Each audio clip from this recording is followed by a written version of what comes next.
मध्य प्रदेश की महाभारत में बीजेपी और कांग्रेस दोनों की निगाह अर्जुन की तरह सिर्फ मछली की आंख पर है। ये आंख है जीत। इसके लिए कांग्रेस बीजेपी हर संभव कोशिश कर रही है। इसी कड़ी में बुधवार को कांग्रेस का करेक्शन देखने को मिला। कांग्रेस ने 4 सीटों पर उम्मीदवार बदल दी।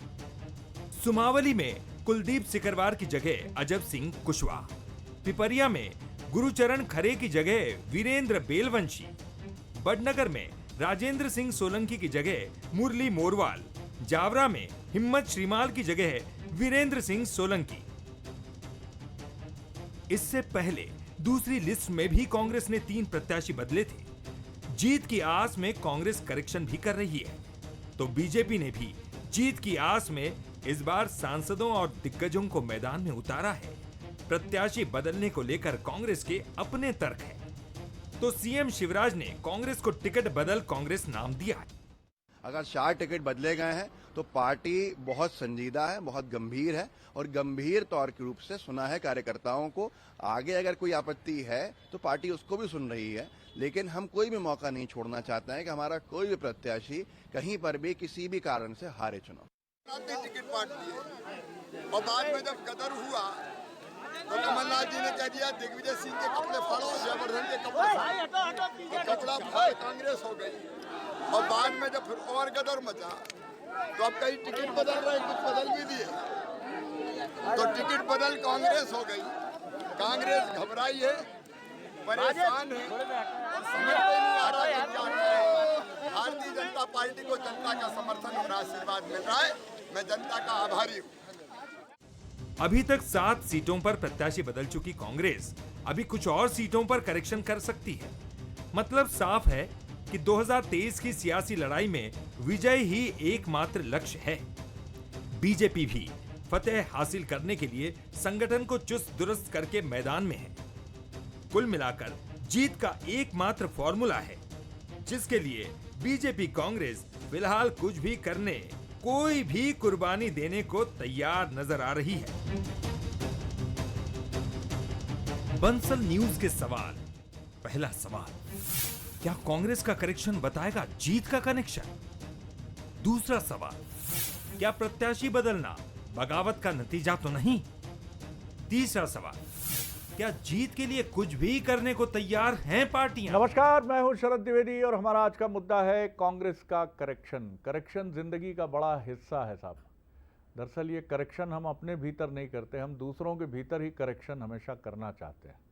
अपने दोस्तों के भीतर, अपने परिवार के सदस्यों के भीतर, अपने मित्रों के भीतर, और जिस पार्टी, ऑफिस, संगठन में हम काम करते हैं उसके भीतर।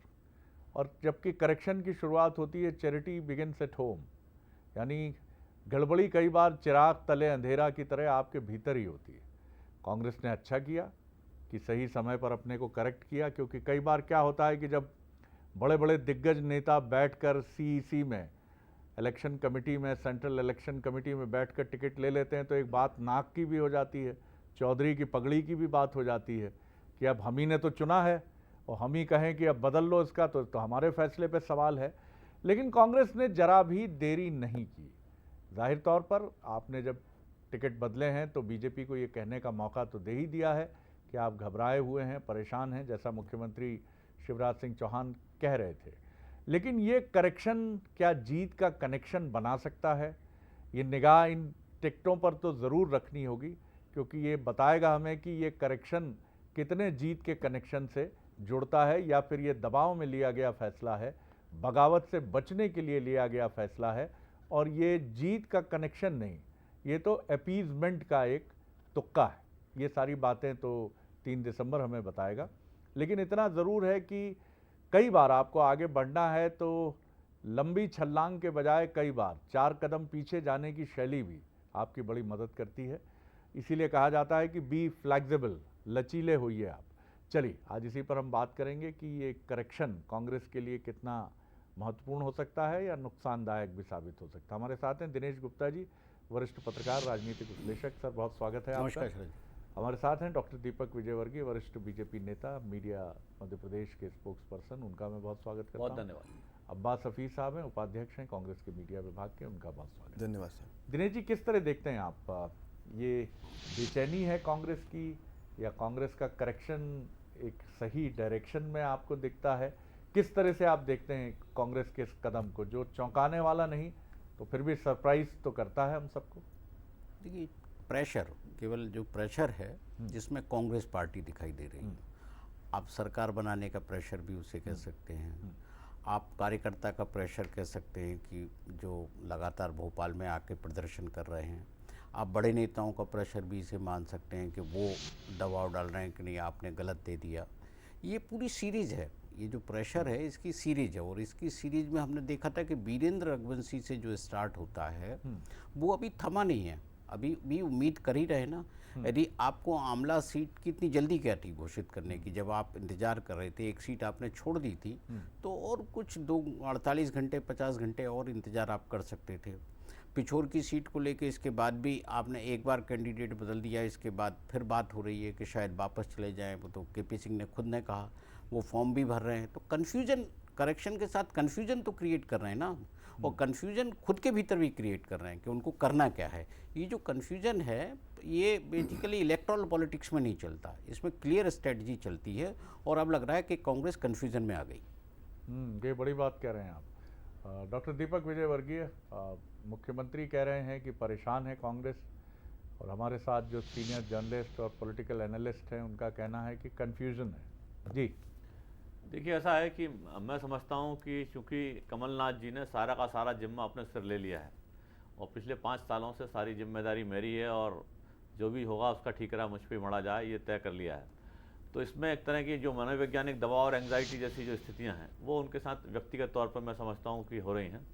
और अब जैसे जो टिकट बदल रहे हैं, मैं समझता हूं कि एक लंबी प्रक्रिया होती है जिसका कमलनाथ जी या सभी राजनीतिक दल दावा करते हैं कि सबसे पहले सर्वे किया, ये किया, वो किया, मीटिंग हुई, तमाम नेताओं का ओपिनियन लिया, फिर सीएसी हुई, सीएससी से क्लियर हुई। तो ये सारी चीज़ें, सारी प्रक्रियाओं से गुजरने के बाद कोई नाम तय होता है। उसके बाद भी अगर बदलना पड़े तो निश्चित तौर पर कहीं ना कहीं भारी दबाव है, क्योंकि ये जो सारी चीज़ें होती हैं, पहली तो कोई जब टिकट तय होता है, एक तो बड़े नेताओं का दबाव होता है, फिर विभिन्न उस क्षेत्र में जातियों का दबाव होता है, उसके बाद फिर नीचे तक जनता के ऊपर क्या छवि की क्या स्थिति, उसका दबाव होता है। इन सारी चीज़ों पर आपने फैसला ले लिया है और उसके बाद आपको बदलना पड़ रहा है, तो ये निश्चित तौर पर ये बताता है कि आप भारी दबाव में हैं। अब दबाव किस तरह से है, किस वजह से है, और उसको हमने सड़क पे भी देख लिया है कांग्रेस पार्टी के मामले में। तो हालांकि अब कांग्रेस का अंदरूनी मामला है, वो एक बार बदले 4 बार बदले, वो तय करने के लिए स्वतंत्र है। अब्बास हफीज साहब, सर्वे हुआ, तमाम प्रणाली के जरिए ठोक बजाकर चयन की बात आप ही के यहाँ नहीं, बीजेपी भी इसी प्रणाली से गुजरती है, तो क्या ये सर्वे पर संदेह है, चयन पर संदेह है, या एक ठीक दिशा में उठाया गया करेक्शन का मेजर है, लेकिन वो तो नतीजे के बाद ही समझ आएगा?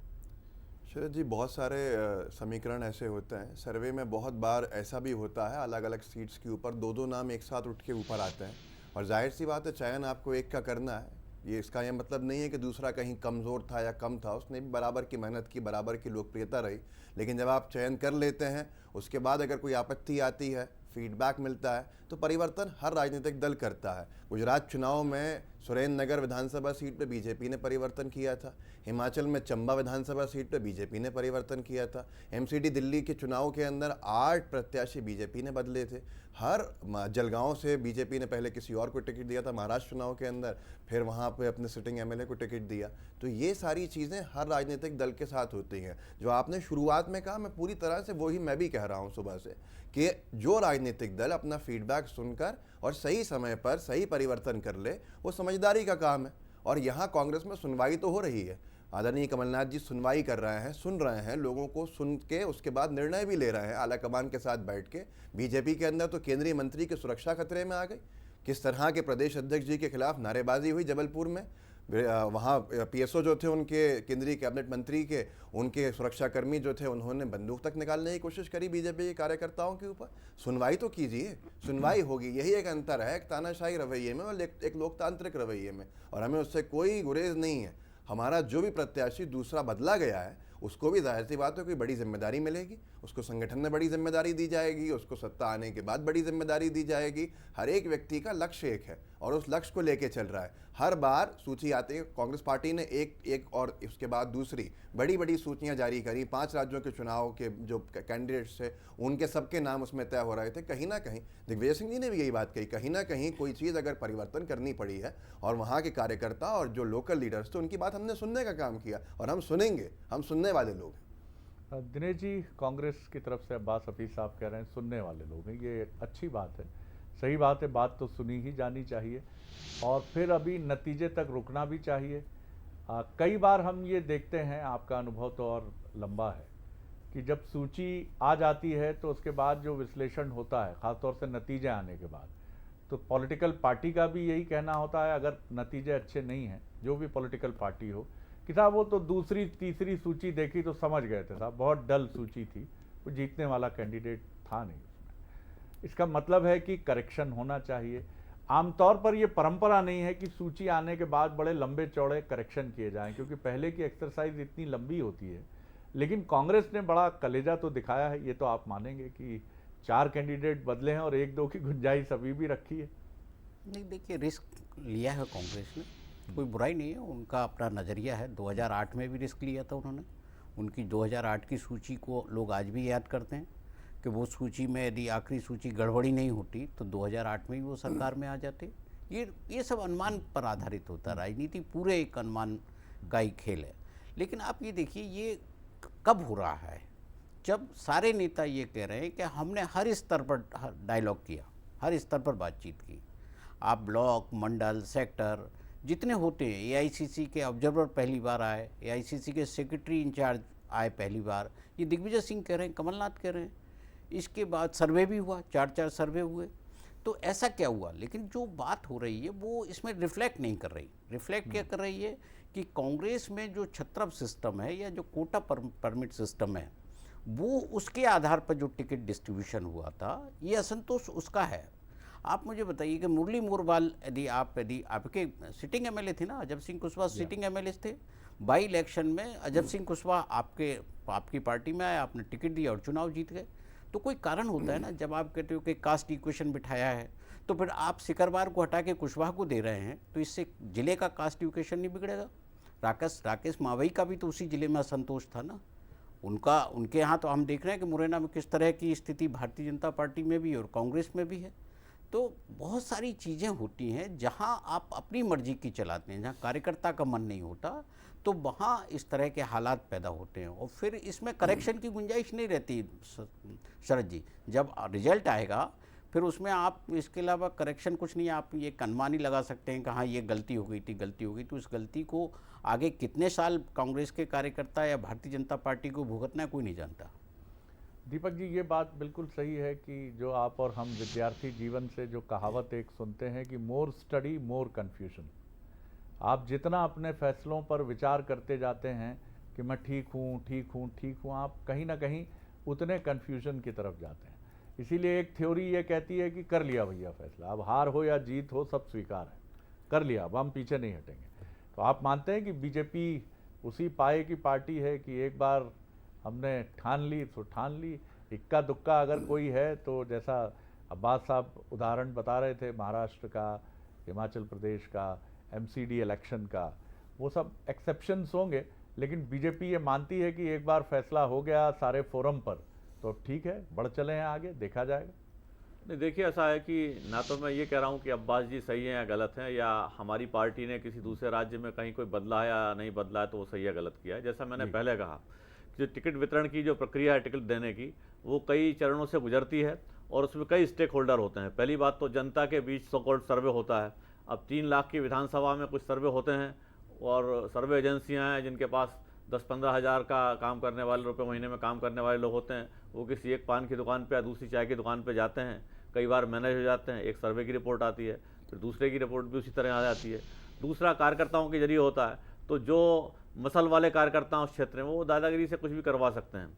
तीसरा सर्वे होता है नेताओं का, जो कद्दावर नेता हैं, चुनाव में टिकट वही डिसाइड करते हैं, कमलनाथ जी हों, दिग्विजय सिंह हो या किसी भी पार्टी में कोई भी नेता हो, उनके अपने अपने स्टेक होते हैं और वो मैं तो किसी समझ नाम को रहा था आगे आप बढ़ाते अपनी हैं। पार्टी की भी बात कर नहीं रहे नहीं, सबकी, मैं तो यूनिवर्सल हिंदुस्तान की बात कर रहा हूँ। गजब, तो लेकिन आप इस पे रोशनी डालें क्योंकि मैं आपका बिल्कुल, अनुभव मैं सारी बहुत व्यापक है। बात मैं इसलिए है कि ये जो बिंदु आ गया है कि टिकट बदलने की, मैं उसकी कोई गुंजाइश नहीं होना चाहिए, क्योंकि टिकट वितरण की प्रक्रिया में जनता शामिल हो चुकी है, कार्यकर्ता शामिल हो चुके हैं, नेता कमरे के अंदर अपनी कुश्तियां कर बाहें टकरा चुके हैं और जिसको जो कुछ करना सब कुछ कर चुके हैं। जातियों का इक्वेशन क्या है ये भी अंदर हो गया है। इसके अलावा किसी कार्यकर्ता को दूसरी पार्टी से लाने या ले जाने के बीच जो कमिटमेंट है वो भी हो गया है। ये सब जब 5-6 चीजें तय हो गई हैं तो भैया फिर तो फैसला करना सीखो। मैं ये नहीं कह रहा हूं इसमें से कौन सी फेयर है, कौन सी गलत है, कौन सी किस पार्टी में, कौन सी किस पार्टी में नहीं है, ये सब है, लेकिन इस सबके बाद डिसीजन लेना तो सीखो। अब इस सबके बाद भी डिसीजन नहीं ले पा रहे हो तो फिर तो भगवान ही मालिक है। जी अब्बास हफीज साहब जी। देखिए, बहुत अच्छी बात कही, डिसीजन लेना सीखें, और इसके बाद भी अगर डिसीजन नहीं ले पा रहे हैं तो फिर भगवान मालिक है। मैं यही कहना चाहता था बीजेपी का कि हमने जो 230 डिक्लेयर कर दिए, वो 2 विधानसभाओं में फैसला क्यों नहीं ले पा रहे हैं? क्या वो 2 विधानसभाओं की सूची बन बन के बार बार बीजेपी की बदली जा रही है, अंदर बार बार बदलना पड़ रहा है, जारी नहीं कर पा रहे जो राजनीतिक दल। आपने भी क्या खूब पकड़ा है। वो आज कह रहे हैं विदिशा और गुना को अगर जो मतलब मजबूत सीट रही, शरद जी अटल जी की सीट रही, सुषमा स्वराज जी की सीट रही, जो विधानसभा को नहीं लोकसभा की बात कर रहा हूं, तो एक बड़े बड़े स्तर के लोग आए, बीजेपी का मजबूत गढ़ बीजेपी कहती थी, वहां बीजेपी का प्रत्याशी चयन नहीं कर पा रही है, तो कांग्रेस पार्टी तो बहुत आगे चले गई है। कांग्रेस पार्टी ने तो अपनी जितनी भी उसमें संशोधन करना था वो भी लगभग कर लिया है। और उसके बाद मेरा इतना निवेदन है इनसे बात साफ से कि जिसके अंदर अपनी पार्टी के कोई हित या अहित प्रभावित नहीं हो रहा तो उसकी एनालिसिस तो निरपेक्ष भाव से कर लेना चाहिए। कम से कम उसको उस समय हमारा नहीं होना चाहिए। यही तो बात कांग्रेस ने किया जो आप विदिशा में और गुना में कर रहे हैं जी। तो यही बात मैं कहूंगा शरद जी। और मुझे लगता है कि सूची बनना, सूची जैसे पिछली बार संजय शुक्ला जी का मुझे याद है, मैं इंदौर में ही था उस वक्त, टिकट बदला गया था, संजय शुक्ला जी जीते चुनाव और अभी मैदान में इस बार भी जीतेंगे। तो ये संशोधित होना, सही समय पर हो जाना, वो बेहतर होता है। और बहुत सारे नाम एक साथ दिए गए और उसके अंदर अगर कोई, मैं फिर से कहूंगा कि कांग्रेस पार्टी ने अपने सबको सुनकर दोबारा, मैं फिर कहता हूं कि सर्वे में 2-2 नाम अगर ऊपर उठ के आते हैं, एक क्लास के अंदर बच्चे हैं, 2 बच्चे बिल्कुल 100 से 100 मार्क्स लेकर आते हैं, फर्स्ट रैंक शेयर नहीं करा सकते आपको जाहिर सी बात है किसी एक को अटेंडेंस के आधार पे या किसी आधार पे पहला नंबर देना पड़ेगा। लेकिन संशोधन की गुंजाइश जब होती है तो उसको पार्टी खुले मन से करती है, गंभीरता से करती है, और हम प्रचंड बहुमत से जीतने की चुनाव लड़ रहे हैं और जीतेंगे। उसके लिए जो तैयारी करनी है वो कर रहे हैं। जी दिनेश जी, ये बात बिल्कुल सही अब्बास हफीज साहब ने हम सबको याद दिलाया कि गुना में और विदिशा में भारतीय जनता पार्टी भी इसी द्वंद्व से गुजर रही है। ये नहीं, ये ना ये, और ये स्वाभाविक है। इसके लिए ये नहीं कहा जा सकता कि जैसे कांग्रेस को हम नहीं कह सकते कि भैया आप बहुत कंफ्यूजन में हो, क्योंकि आपका एक एक सीट का फैसला 2018 का चुनाव बताता है कि सिर्फ एक कदम उठा था गलत राह शौक में, मंजिल तमाम उम्र मुझे ढूंढती रही। कुछ गलतियां बीजेपी से हुई तो 14 महीने वो विपक्ष में बैठी, और कुछ गलतियां कांग्रेस से हुई जिसकी वजह सत्ता हासिल करके फिर विपक्ष में चली गई। तो आपको गलती करने की गुंजाइश 2023 में नहीं है। जी नहीं, बिल्कुल नहीं है। आप देखिए, यदि विदिशा आप डिसाइड नहीं करते हैं तो हो सकता है उसमें कोई सरप्राइज एलिमेंट भी छोड़ रखा हो, लेकिन गुना में आप कर सकते थे। कई बार क्या होता है, 1-2 सीटें पार्टी आखिरी मूवमेंट के लिए छोड़ देती है कि हमें इस पर किसी बड़े नेता को लाना है या जो है कोई यहाँ ऐसा फेस लाना है जो पूरे उसको इफेक्ट करे। कोई भी कारण हो सकते हैं राजनीति में, आप हो सकता है डिसाइड भी नहीं कर पा रहे हो कि किसको देना, इतने ज़्यादा दावेदार हैं। लेकिन दावेदार होते तो मूवमेंट भी सामने आता है कि कोई देख, लोगों में बेचैनी होती, लोग आ रहे जा रहे होते, पता लगता है कि वहाँ को लेकर बहुत रस्साकसी चल रही है, तो वो भी नहीं है। लेकिन निश्चित तौर पर भारतीय जनता पार्टी उस तरह की पार्टी नहीं है कि 2 कैंडिडेट अभी तक आप रोक के रखें। और कांग्रेस ने जो कैंडिडेट डिक्लेयर किए, आप ये देखिए, भाजपा ने जब शुरू किया था उसके पहले कांग्रेस ने डिक्लेयर कर दिए। भारतीय जनता पार्टी तो सूची डिले करने में भी उसको ऐसा लग रहा था कि वो तो इलेक्शन अनाउंसमेंट के पहले भारतीय जनता पार्टी अपनी कैंडिडेट की एक्सरसाइज कर लेगी। लेकिन आखिरी में भी उसने वही किया जिसका जिक्र मैं कर रहा था कि 2008 का जो कांग्रेस की सूची थी कि आपने ठीक है, जो कैंडिडेट हैं अब उन्हीं को दे दो, अब इसमें ज़्यादा डिस्कस की या चर्चा की गुंजाइश नहीं है। भाजपा की अलग तरह की जो है एक स्ट्रेटजी हो सकती है और कांग्रेस की अलग हो सकती है। लेकिन कांग्रेस की स्ट्रेटजी में जो कुर्ता फाड़ पॉलिटिक्स आई, देखिए उसको आप इग्नोर नहीं कर सकते कि ये जो बदलाव है कहीं ना कहीं उस पॉलिटिक्स से भी जोड़ के देखा जाएगा, उस विरोध से भी देखा जाएगा। यदि ये सब नहीं आते तो यही माना जाता है कि अच्छा समन्वय है, अच्छा सर्वे है, सब कुछ है, और इसके बाद यदि थोड़ी जगह विरोध हुआ है तो करेक्शन कर लिया। लेकिन चूंकि वो जो राजनीति हुई, जो एक वीरेंद्र रघुवंशी से शुरू हुई, एक वीडियो सामने आया और फिर जो मंच पर हुई, घोषणा पत्र के मंच पर हुई, उसको लोग इतिहास में दर्ज कर चुके हैं, लोगों के मस्तिष्क में दर्ज है, उसको आप कैंडिडेट बदल के नहीं बदल सकते। बिल्कुल आप सही कह रहे हैं, ये भी बड़ी इम्पोर्टेंट बात है। दीपक जी, ये भी कहा ही जाता है कि मेधावी विद्यार्थी जो है वो साल भर एक जैसी पढ़ाई करता है और इसीलिए उसके नतीजों को लेकर वो खुद और उसके पेरेंट्स और उसे जानने वाले भी कहते नहीं साहब ये तो अखिल भारतीय सेवा में पहले अटेम्प्ट में प्रीलिम्स निकालेगा और मेंस भी निकालेगा और भाग्य ने साथ दिया तो इंटरव्यू में भी निकल ही जाएगा। तो सबसे अच्छी बात तो यह है आपने जो साहस दिखाया, अगस्त में सूची जारी करके अगस्त के लास्ट में ही आई थी मेरे ख्याल से आपकी। तो अगर बहुत अच्छा होमवर्क था, लेकिन बाद में शायद आपको भी लगा कि जल्दबाजी नहीं करनी है, जो भी ठीक है, बिल्कुल ठीक है। लेकिन ये सही बात है कि 5 साल होमवर्क जो है वो दोनों पार्टियों में उसकी कहीं, क्योंकि कांग्रेस ने भी बहुत दावे किए, सब तय है, सबको बता दिया गया है, मेजरली तो हमने सबको सूचना दे दी है, लेकिन अंततः कहानी वही सामने आई कि विरोध प्रदर्शन, पेट्रोल छिड़कना, नारेबाजी, वरिष्ठ नेताओं को कोसना, और दोनों पार्टियां इस समय बेहद दबाव में।